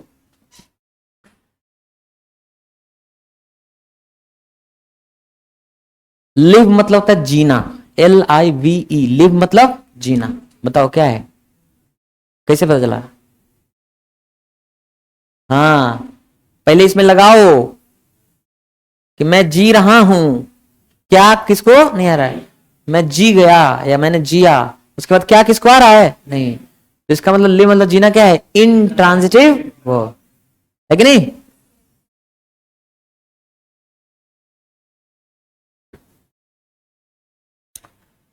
कुक मतलब खाना पकाना, COO के कुक मतलब क्या होता है, खाना पकाना। बताओ, मैं जब मैंने कहा कुक मतलब खाना पकाना, तो मैं खाना पका रहा हूं, मैं खाना पकाता हूं, क्या किसको कहां आया? मैंने क्या बोला, खाना पकाना, मैंने पकाना नहीं बोला, क्या बोला, खाना पकाना। तो मैं खाना पका रहा हूं, मैं खाना पकाता हूं, मैं खाना पकाऊंगा, उसमें कुछ आया क्या किसको? तो इनट्रांजिटिव वर्ब है ना। लेकिन कुक मतलब पकाना भी होता है केवल, वो ट्रांजिटिव वर्ब है। मैं पकाऊंगा, मैं पका रहा हूं, अब आ रहा है ना क्या, अब वो क्या हो गया, इनट्रांजिटिव। समझ में आ रहा है? ये होशियारी रखनी है, बैठो। कौन सा, कुक वाला? कुक मतलब खाना पकाना, वहां मत देखो, मैं इधर इधर हूं। कुक मतलब खाना पकाना, तो मैं खाना पका रहा हूं, मैं खाना पकाऊंगा, क्या किसको आया, नहीं आया, यानी क्या हो गया वो, इनट्रांजिटिव। लेकिन कुक मतलब सिर्फ पकाना भी होता है, तब मैं पका रहा हूं, मैं पकाऊंगा, अब आएगा ना क्या, तब कुक मतलब क्या हो गया, पकाना, यानी ट्रांजिटिव, क्योंकि उसके बाद क्या आ रहा है, क्या किसको। जैसे मान लीजिए लिखा है कि आई एम कुकिंग ब्रेकफास्ट, मैं पका रहा हूं नाश्ता, तो अब ट्रांजिटिव वर्ब है, क्योंकि ब्रेकफास्ट नाश्ता क्या है, ऑब्जेक्ट। और खाली लिखा है कि आई कैन कुक, मैं खाना बना लेता हूं, तब क्योंकि ऑब्जेक्ट नहीं आया। बात समझ में नहीं आ रहा है, आ रहा समझ में ना? देखो, तुम लोगों को जो सिखाने का तरीका है ना, तुमको सिखाना मतलब ईश्वर का काम है, तुमको उल्टा सिखाना पड़ रहा है। हकीकत तो यह है कि अंग्रेजी, देखो तुम लोगों को क्यों इंग्लिश नहीं आएगी और नहीं आती है, उसका कारण बताते हैं। जो ग्रामर होता है वो क्या करता है, आपके भाषा को आसान नहीं करता, शुद्ध करता है। रूल्स ऑफ करेक्ट राइटिंग होते हैं वो। ग्रामर बताता है कि ऐसा लिखना शुद्ध है और ऐसा लिखना अशुद्ध है। भाषा नहीं सिखाता grammar, grammar can never teach you the language. Grammar पढ़ के भाषा नहीं आती, आपको ऑलरेडी भाषा आनी चाहिए, आपको ऑलरेडी अंग्रेजी समझ में आना चाहिए, पढ़ने आना चाहिए, लिखने आना चाहिए, तब ग्रामर पढ़ते हैं। और तब ग्रामर क्या करता है कि जो भाषा में आपकी अशुद्धि है उसको क्या कर देता है, वो ठीक कर देता है। जहां जहां गलती कर रहे हैं उसको क्या कर देगा, ठीक। बात समझ में नहीं आ रहा है? लेकिन तुम्हारे पास इंग्लिश नहीं है, लेकिन हम तुम्हारी इंग्लिश को ठीक करना सिखाएंगे। मतलब बुलेट नहीं है, अब मैं मैकेनिक हूं, बुलेट ठीक कर रहा हूं, ये देखो बुलेट नहीं है लेकिन मैं कस गया ना, कस गया, हाँ कस गया। बुलेट नहीं है, मैं हवा में रिंच हिला रहा हूं। मेरी बात समझ में आ रहा है कि नहीं आ रहा है? ग्रामर क्या करता है, समझ में आया? कि आपको ऑलरेडी वो भाषा आती है और उस भाषा को क्या करेगा, शुद्ध करेगा। रूल्स ऑफ करेक्ट राइटिंग होते हैं, वो नियम होते हैं शुद्ध लिखने के। तो पहले आपको इंग्लिश ऑलरेडी क्या है, आनी चाहिए, पढ़ने लिखने बोलने सुनने। उसमें जहां जहां अशुद्धि है उसको ग्रामर क्या करेगा, सही करेगा। लेकिन प्रॉब्लम क्या है, सुनो, कि आपके पास भाषा ही नहीं है, कुछ नहीं है, हवा है, तो हवा को मैं शुद्ध कर दूं? आप किसी मैकेनिक के पास जाएंगे पंखा बनाने, तो आपको पंखा तो चाहिए ना खराब, तो खराब पंखा ले जाएंगे तो उसको क्या करेगा, वो ठीक करेगा। आप पंखा नहीं ले गए, अब मैकेनिक से करें ठीक कर दो, वो क्या ठीक करेगा, हवा ठीक करेगा। तो तुम्हारे साथ समस्या ये है, अगर तुम इंग्लिश मीडियम बैकग्राउंड के होते, इंग्लिश मीडियम बैकग्राउंड का मतलब पिछले 17 साल आपने अंग्रेजी की पढ़ाई की है, आपको अंग्रेजी पढ़ने भी आता है, लिखने बोलने सुनने भी आता है। और भारत में गांव गांव में आजकल खुले हुए हैं, वो इंग्लिश मीडियम स्कूल है पर वो हिंदी मीडियम है, वहां ना बच्चा इंग्लिश बोलता है ना मास्टर इंग्लिश बोलता है। वो इंग्लिश मीडियम स्कूल नहीं है, वो तो हिंदी मीडियम है।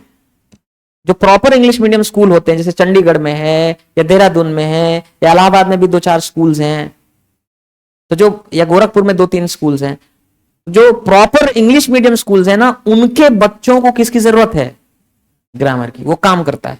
और ग्रामर कितने देर का है, अगर इंग्लिश ग्रामर किसी को सिखाना हो तो पूरा ग्रामर कितने देर का है, 2.5 से 3 घंटे का है। अंग्रेजी सीखने का सिर्फ एक तरीका है, क्या है, अंग्रेजी से जुड़ाओ। आपको अंग्रेजी के माहौल में कुछ नहीं, 1.5 महीना बंगाल रह जाओगे बंगाली आ जाएगी, 1.5 महीना पंजाबियों के बीच रह जाओगे पंजाबी आ जाएगी, 1.5 महीना हिंदी लोगों के बीच रह जाओगे हिंदी आ जाएगी, 1.5 महीना इंग्लैंड में रह जाओगे इंग्लिश आ जाएगी। भाषा सीखने का एकमात्र तरीका क्या है? भाषा के साथ जुड़ाव। अब जो तुम्हारे बड़े भाई हैं 4 साल तक उन्होंने पढ़ाई की, क्या भाषा के साथ जुड़े? क्या उन्होंने इंग्लिश में ही पढ़ा सुना? नहीं। क्या कर रहे थे वो? किसी बेवकूफ टीचर ने उनको ग्रामर रूल्स की एक शीट दे दी, किताब दे दी, पढ़ा दिया, उसी को क्या कर रहे हैं वो रट्टा मार रहे हैं। उसका इंग्लिश से कोई लेना देना है जी? बोलो नहीं। तो तुम्हें समझदार बनना है। तो मैं तुम्हें जो सिखा रहा हूं उल्टा सिखा रहा हूं, उल्टा सिखा रहा हूं, समझ रहे हो ना? क्योंकि अंग्रेजी में जब सेंटेंस लिखे रहेगा तो ऑलरेडी ट्रांजिटिव हो रहेगा, उसके बाद क्या लिखा रहेगा? ऑब्जेक्ट। हम तुम्हें उल्टा सिखा रहे हैं कि लिखा नहीं है, हम उल्टा सिखा रहे हैं कि अगर ट्रांजिटिव होगा तो अपने बाद क्या लेगा? ऑब्जेक्ट। तो अभी तुम अंडे हो, तुमको पढ़ा लेना बहुत रिसर्च की बात है, मैं सिखा लूंगा तुम्हें, ठीक है? ये कोर्स कंटेंट अलग है, ज्यादा जंप नहीं करना है आगे, है ना? दुनिया की समस्त चीज, अंग्रेजी में कोई ऐसी चीज नहीं है जो इस कोर्स के अंदर ना हो। पूरे दुनिया का सबसे कॉम्प्रिहेंसिव कोर्स है, भारत छोड़ो पूरे दुनिया का। एक एक चीज सहोर लेंगे हम लोग इसके अंदर, will sweep everything that exist in English. English के अंदर जो भी चीज एग्जिस्ट करता है सबको स्वीप कर लेंगे। तो आगे कूदना नहीं है ना, पढ़ाने का क्या है? तरीका है, तुम्हें वहां तक ले जाने का एक तरीका है, ठीक है? मेरी बात समझ में आ रही कि नहीं आ रही? हाँ। तो 3 तरह के वर्ब हो गए, और उसी 3 तरह के वर्ब से, क्योंकि वर्ब तो आएगा ही आएगा ना, जब भी कोई सेंटेंस लिखा रहेगा तो 2 चीज जरूर आता है, सब्जेक्ट और वर्ब। अब वर्ब पे ही डिपेंड करता है कि ऑब्जेक्ट कॉम्प्लीमेंट आएगा कि नहीं आएगा। अगर मेन वर्ब ट्रांजिटिव है तो पक्का क्या आएगा? ऑब्जेक्ट। और अगर लिंकिंग वर्ब है तो पक्का क्या आएगा? कॉम्प्लीमेंट। और अगर इनट्रांजिटिव है तो ऑब्जेक्ट कॉम्प्लीमेंट आ भी सकता है और नहीं भी, सॉरी ऑब्जेक्ट कॉम्प्लीमेंट नहीं आएगा। अब हम बात करते हैं किसकी? एडवर्बियल।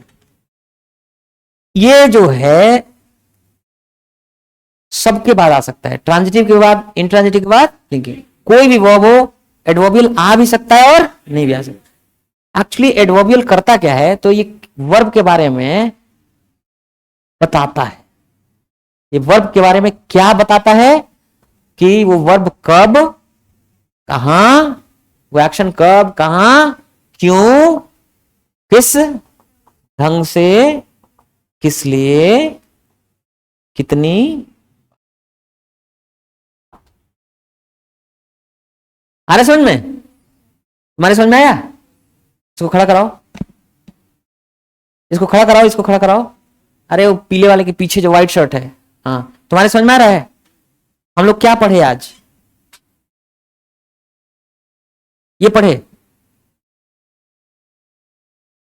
आज की पूरी कहानी सुनाओ। जैसे कोई बच्चा पूछेगा कि सर ने आज क्या क्या किया, तो क्या बताओगे? सबसे पहले सर ने बताया कि एग्जाम 390 नंबर का है और उसमें 330 हम लोग 11 महीना में करेंगे। सर ने सबसे पहले ये बताया। सर ने कसम दिलाया कि 3-3 घंटे लगेंगे, अगले 3 दिन तक पेपर क्या करना है? देखना है, लगाने की कोशिश करनी। फिर उसके बाद सर ने बताया कि इंग्लिश किसको कहते हैं। तो English is a group of words systematically arranged and meaningful. अंग्रेजी क्या है? कि शब्दों का एक समूह है, ग्रुप ऑफ वर्ड्स। वर्ड्स किस प्रकार के? जो सिस्टमेटिकली अरेंज्ड हो, एक निश्चित क्रम व्यवस्था में सजाए गए हो और मीनिंगफुल, अर्थपूर्ण हो, तो ऐसे शब्दों के समूह को इंग्लिश कहते हैं।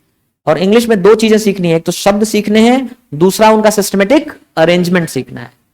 तो हम शब्द सीखेंगे तो पहले ये तो पता करें शब्द हैं कितने, कितने हैं?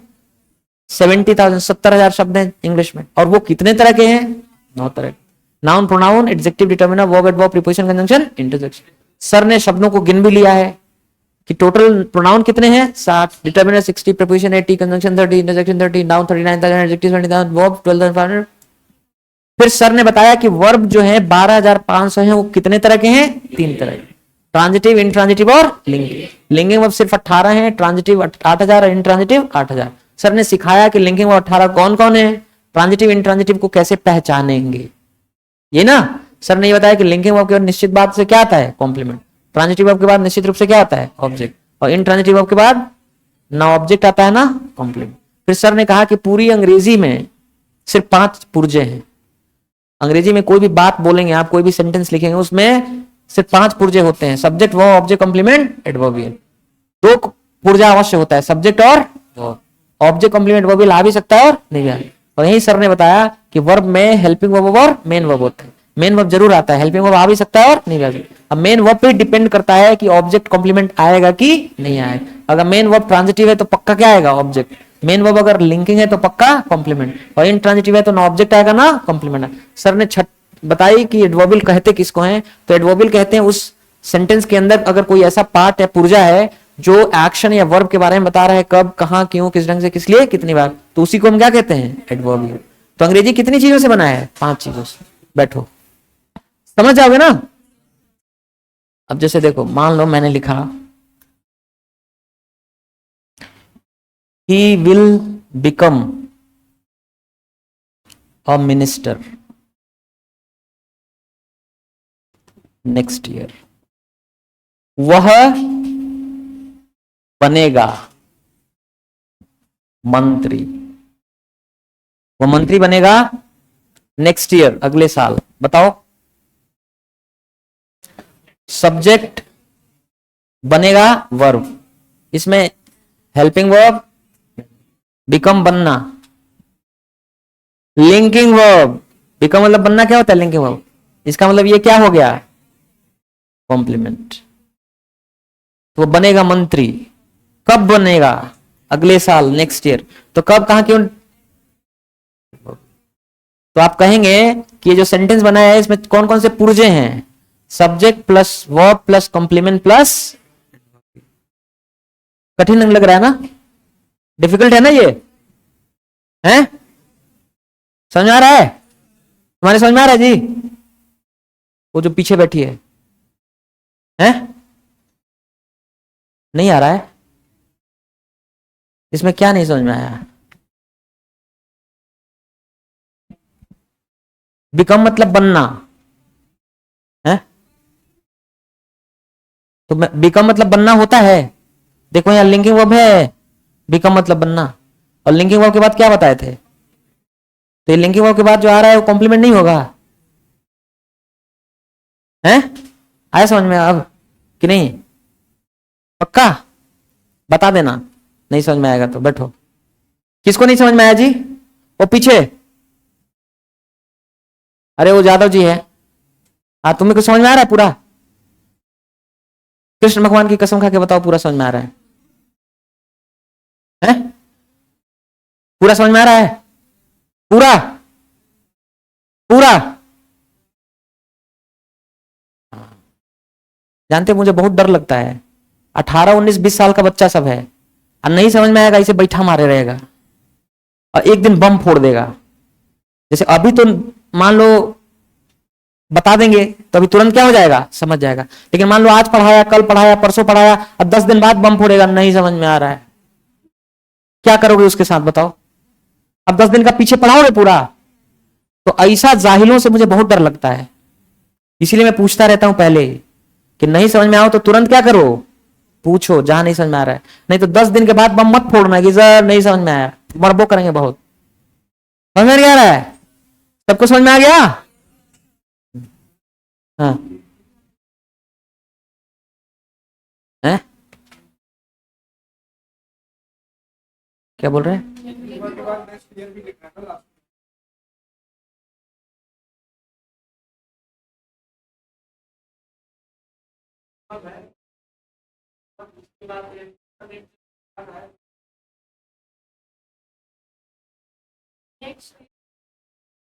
पूरा यहां तक, नहीं ये नहीं, केवल यहां तक कॉम्प्लीमेंट है, और ये क्या है, एडवर्बियल है कि नहीं।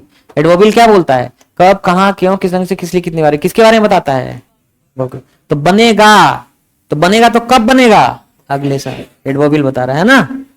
बैठो, और बताओ जी, तुम्हारे समझ में आ गया पूरा, पूरा नहीं समझ में आया, ये पूरा समझ में आया ना। हाँ, तुमको, हम्म,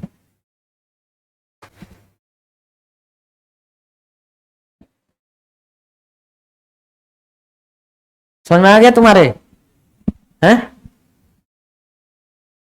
तुम्हारे समझ में आ गया है पूरा? है काहे लिख रहे हो ये सब? बंद करो। बट क्या बोले थे कि कॉपी किताब 10 दिन तक नहीं लाना। कल पढ़ाए थे ना ये, फिर से आज पढ़ा रहे हैं ना, तो कॉपी किताब काहे लाए हो? कह रहे दिमाग में फिट हो जाएगा ये, किताब कॉपी लाए हो।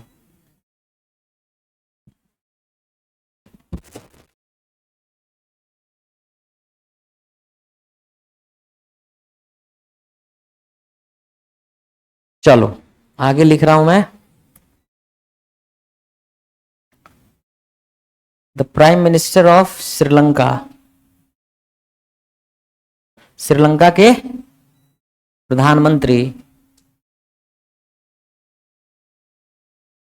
डाइड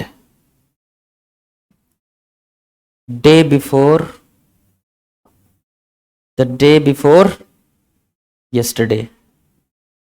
देखो ये तुम्हें समझ में नहीं आएगा, हम बोलेंगे तब समझ में आएगा। The prime minister of Sri Lanka, Sri Lanka के प्रधानमंत्री निपट लिए, मर गए। द डे बिफोर यस्टरडे, परसों। अब बताओ सब्जेक्ट, श्रीलंका के प्रधानमंत्री मर गए। मर गए कब मर गए? एडवर्ब, ये इनट्रांजिटिव वर्ब है ना, तो इनट्रांजिटिव वर्ब अपने बाद ऑब्जेक्ट लेके नहीं आता, कॉम्प्लीमेंट लेके भी नहीं आता। ये बता रहा है कि मर गए, कब मर गए? द डे बिफोर यस्टरडे, कल के एक दिन पहले, यानी परसों। परसों मर गए, है कि नहीं? फोटो खींच लो तो जरा।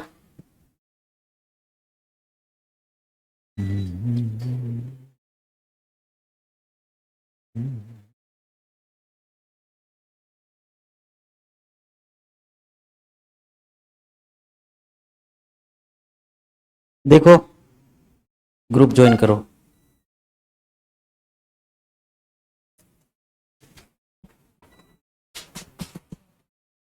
Selection batch 7 AM।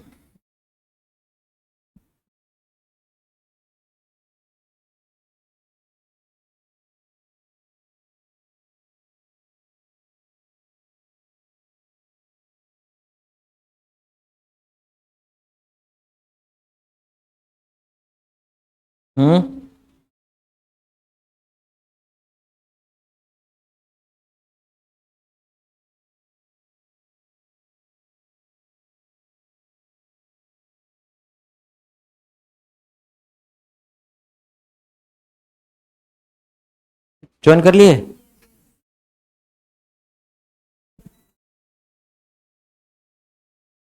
Thirty 34 members हैं।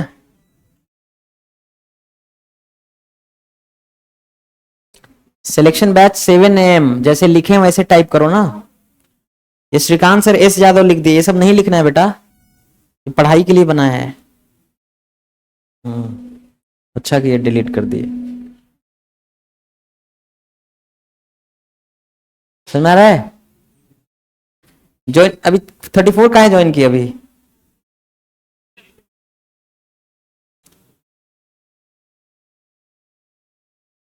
मेरे में 34 ही दिखा रहा है।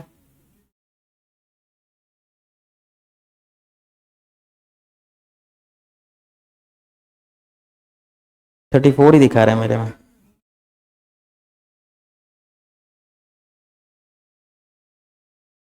काम की चीज सब भेज दिए, ठीक है?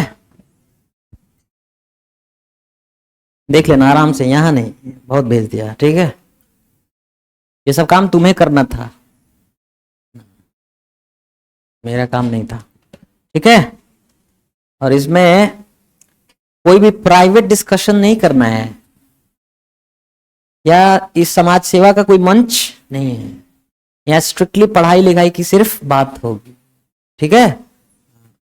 अपने विचार जाहिर मत करिएगा यहाँ, या दिवाली की ढेर सारी शुभकामनाएं, हैप्पी बर्थडे यू सर, है ना?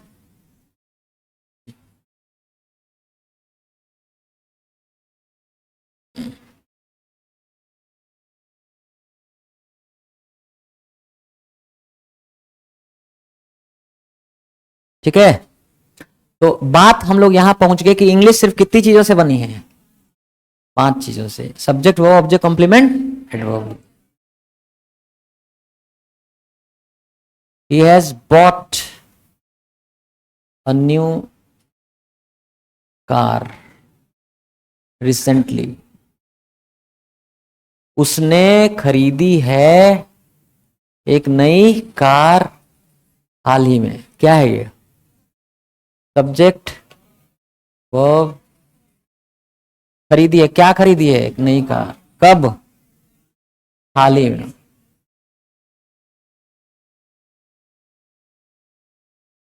आई एम वेरी वेल, मैं हूं बहुत स्वस्थ। सब्जेक्ट, वर्ब, ऑब्जेक्ट कौन कह रहा है भाई? एम मतलब होना क्या होता है? Linking verb. लिंकिंग वर्ब के बाद क्या आता है? कॉम्प्लीमेंट। ऑब्जेक्ट ना बोला करो, है ना। हेलो, क्या कर रहे हो? ध्यान दो ना।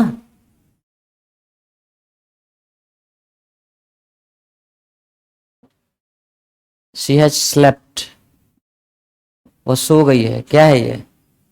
सब्जेक्ट और verb. What do you want? तुम क्या चाहते हो? ये हेल्पिंग वर्ब है, पता है? ये क्या है? Main verb. तुम सब्जेक्ट है, ये ऑब्जेक्ट। तुम चाहते हो क्या? What ऑब्जेक्ट है ना। समझ में क्या आ रहा है? इंग्लिश बना हुआ है कितनी चीजों से? यही 5 चीज हमें पढ़ना है, ठीक है। अभी हाँ हाँ, व्हाट ऑब्जेक्ट। तुम चाहते हो कार, भोजन, पैसा, क्या? तो व्हाट क्या क्या है? ऑब्जेक्ट। समझ में क्या आ रहा है? तो हम लोग कल से शुरू करेंगे, ठीक है, 7 o'clock पे क्लास, ठीक है ना। कुछ पूछना हो तो पूछ लो।